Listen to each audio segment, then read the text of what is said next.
gens à faire, plein de comptes à régler. Pris dans le vice de la matrice, plus m'arrêter. Dans les cités urbaines en Afrique, les graffitis depuis quelques années ont fait leur apparition pour transmettre des messages. Un mur, des boîtes et bombes de peinture aérosols suffisent à un esprit créatif pour réaliser ce qu'on appelle un graffiti, considéré par certains comme du vandalisme. Amadou Lamine Ngom, alias Docta, est l'un des pionniers du graff au Sénégal. Le graffiti n'est pas un truc de vandalisme ni de banditisme. C'est un moyen d'expression noble fait par des fils d'une communauté qui appartient à une communauté. Secondo, la population décide à la place des autorités parce que la population est l'autorité number one. Mais tout ce qu'on parle, on parle de la sécurité routière, on parle de l'éducation, on parle de la culture, on parle de, de nos traditions. Donc le graffiti n'est pas là, n'est pas un outil qu'on utilise pour faire du vandalisme. Au contraire, ici quand on voit du vandalisme, c'est fait par les politiciens. C'est eux qui donnent des bombes à des jeunes pour qu'ils écrivent sur n'importe quel mur, la première mur qu'ils rencontrent, ils écrivent votez tel, votez tel.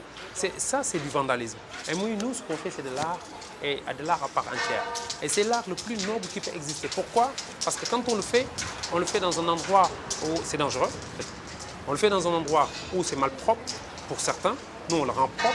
On le fait dans un endroit qui a besoin de vie. On lui redonne vie. Et après avoir fait cette chose-là, on disparaît. On n'écrit pas sur nos t-shirts ou sur notre front que c'est nous qui avons fait. Une démarche artistique pas toujours bien comprise et qui a valu souvent à des graffeurs des interpellations par les forces de l'ordre. En 2012, on était en train de graffer, la police est venue nous arrêter. Et là, ils ont pris malheureusement un frère parmi nous, Dacos, lui c'est un Français. Ils l'ont arrêté, ils étaient allés à la police. Après, on a trouvé un compromis, ça s'est arrangé. Juste qu'on a un peu de difficulté par rapport au mur, mais ça s'améliore de jour en jour parce que, comme on sait que les gens sont un peu récents par rapport au mur, on fait des trucs conscients pour les amener à la raison, pour dire ce qu'on fait, c'est pas un truc mauvais. Moi maintenant, j'ai jamais écrit mon blast sur un mur. Je me suis jamais levé, j'ai jamais écrit Stone sur un mur. Parce que c'est que les gens n'ont rien à foutre de Stone. On m'a un peu interpellé parce que la personne je suis allé sur un mur d'une école. Le mur de l'école, déjà la peinture, elle était vieille, de je ne sais pas combien d'années. Je me suis payé ma peinture, je suis allé sur le mur, j'ai peint le mur bout à bout. J'étais seul, bout à bout. Je l'ai peint et il est devenu propre.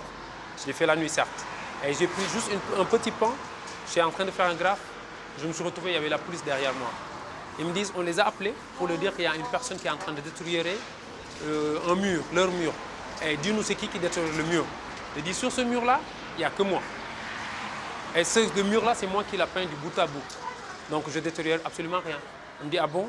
Ils sont repartis, ils sont revenus, ils m'ont dit, il faut qu'on t'amène à la poste parce que le commissaire veut te voir. Je suis allé, j'ai expliqué avec le commissaire, il m'a dit, allez-y. Le mur, on nous a appelé pour nous dire qu'il y a une personne, c'est un mur d'une école. Le mur de l'école déjà, la peinture, elle était vieille. Et ce que j'écris sur le mur, c'est par rapport à l'éducation.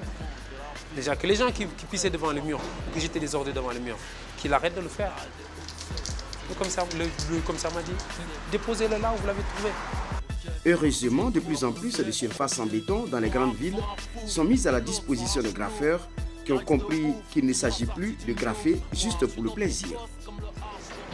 À Cotonou, on a eu à faire un graphe. Le mieux était vraiment sale, on dit le mieux, on a redonné vie par le graffiti. On a juste fait des personnages, des trucs vraiment sales. C'était un lieu où les gens urinaient, mais on a constaté que les gens n'urinaient plus là. Juste parce qu'on a fait interdit d'uriner avec des messages conscients.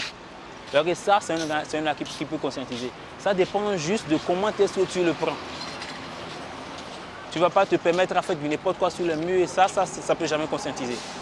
À toi de savoir qu'est-ce que tu veux. Qu'est-ce que tu veux faire? Quel message tu veux donner? Et c'est par là que le graffiti conscientise, ça fait tout.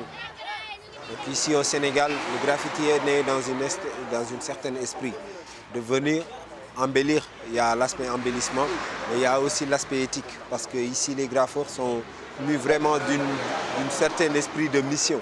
Ils se sentent investis d'une mission, que ce soit spirituel, que ce soit dans d'autres domaines. Ils sentent le besoin d'aller vers la population, de parler, de discuter, de partager avec eux. Donc à leur manière, à travers leur art.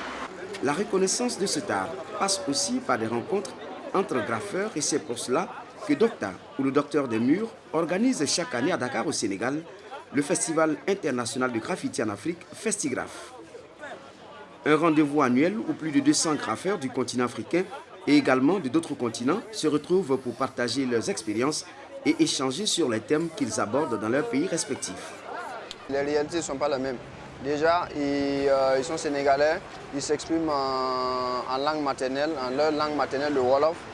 Et donc tous les messages qu'ils font passer, ils les écrivent en, je ne sais pas, c'est vrai qu'il n'y a pas une écriture sénégalaise, mais ils utilisent un peu le français, les lettres françaises pour s'exprimer en Wolof. Et ça déjà, c'est pas ce qu'on a l'habitude de faire à Ouaga.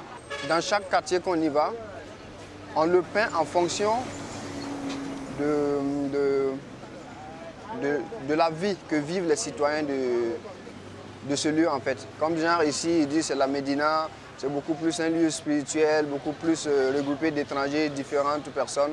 Alors, on essaie de voir comment est ce quartier, comment vivre ce quartier et on peint pour que le monde entier, en fait, tout ce quartier se sente beaucoup plus dans la peinture en fait. Et je peux dire que c'est carrément différent de ce qu'on a l'habitude de faire au Burkina. L'interrogation maintenant aujourd'hui qui se pose en France, c'est de savoir est-ce que le graffiti doit rester encore dehors. Les gens ils reconnaissent maintenant la valeur du graffiti dehors et ils disent que ça prend vraiment sa valeur quand c'est dehors. Donc c'est un peu la petite polémique qu'il y a aujourd'hui, c'est est-ce que le graffiti il n'est pas mieux dehors, est-ce qu'il n'est pas plus fort dehors. Mais sinon ça a atteint un statut d'art à part entière. Si l'histoire du graffiti se confond à celle de l'Occident, il est évident qu'aujourd'hui, les Africains se sont bien appropriés de cet art de conscientisation et de sensibilisation aux fonctions sociales, esthétiques, voire politiques. Droit Libre TV, la web télé 100% droits humains, 100% liberté d'expression.